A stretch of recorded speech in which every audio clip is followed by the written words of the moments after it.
চট্টগ্রামের বাকলিয়ায় ৩ বছরের এক শিশুকে ধর্ষণ চেষ্টার অভিযোগ ঘিরে পুলিশের সঙ্গে স্থানীয়দের রাতভর সংঘর্ষের পর পরিস্থিতি এখন শান্ত।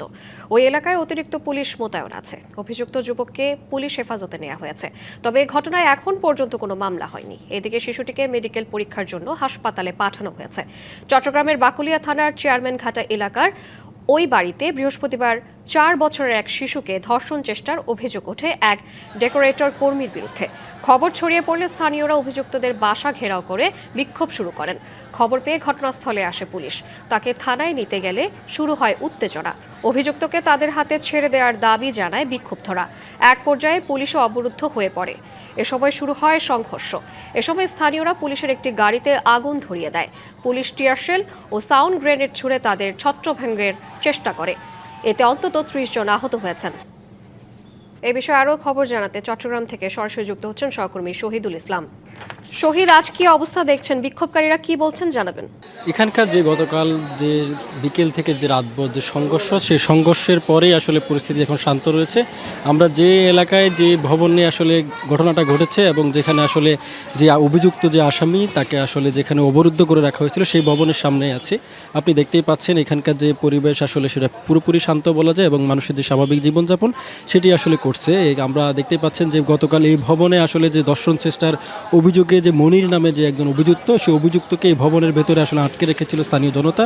এরপরে পুলিশ এসেছিল এবং পুলিশ এসে আসলে তারা যখন এই অভিযুক্তকে তারা আসলে হেফাজতে নিতে চেয়েছিল তখনই আসলে এখানে স্থানীয় জনতারা আসলে তাদের বাধা দেয় এবং বাধা দেওয়ার পরে আসলে পুলিশের সঙ্গে স্থানীয় জনতাদের আসলে কয়েক দফায় সংঘর্ষ হয় এবং সংঘর্ষ কিন্তু পুরো প্রায় রাত 2টা পর্যন্ত আসলে সংঘর্ষ চলে এবং এক পর্যায়ে যে এখানকার যে যখন আসলে অভিযুক্ত যে ভেতরে ছিল তাকে আসলে যখন পুলিশ হেফাজতে নিতে পারছিল না তখন আসলে পুলিশ সদস্যরা আসলে স্থানীয় যারা আছে তাদেরকে আসলে ছত্রভঙ্গ করতে টিয়ারশেল এবং তারা আসলে ফাঁকা গুলি ছোড়ে। ঈদ আসবে, সাথে ক্যাশব্যাকও আসবে। নিজের বা প্রিয়জনের জন্য কেনাকাটায় এবারও নগদ পেমেন্টে পাচ্ছেন দারুণ ক্যাশব্যাক। তাই যাই কিনুন, পেমেন্ট করুন নগদে।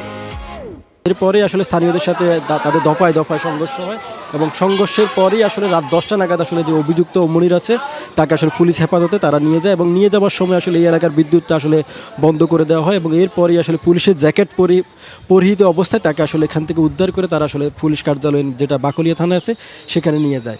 এরপরেই আসলে ঘটনা জানাজানি হলে এখানকার যে স্থানীয়রা রয়েছেন তাদের সঙ্গে আসলে পুলিশের দফায় দফায় সংঘর্ষ হয় এবং পুরো সংঘর্ষ আসলে এক ধরনের একটা চট্টগ্রামের যে বাকলিয়া সে বাকলিয়া আসলে রণক্ষেত্রে পরিণত হয়।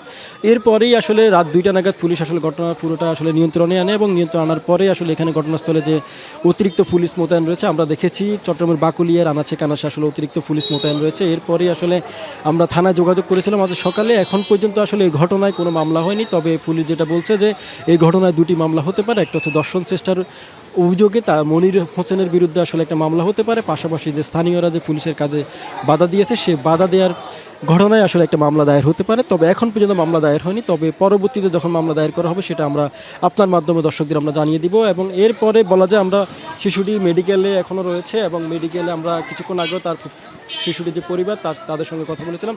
তারা যেটি বলছেন এখনও মেয়েটি চিকিৎসাধীন অবস্থায় আছে এবং গতকাল রাতে যে চট্টগ্রাম সিটি কর্পোরেশন মেয়রও মেয়েটিকে দেখতে গিয়েছিলেন। এই ছিল আমার কাছে থাকা সবশেষ খবর। ধন্যবাদ আপনাকে।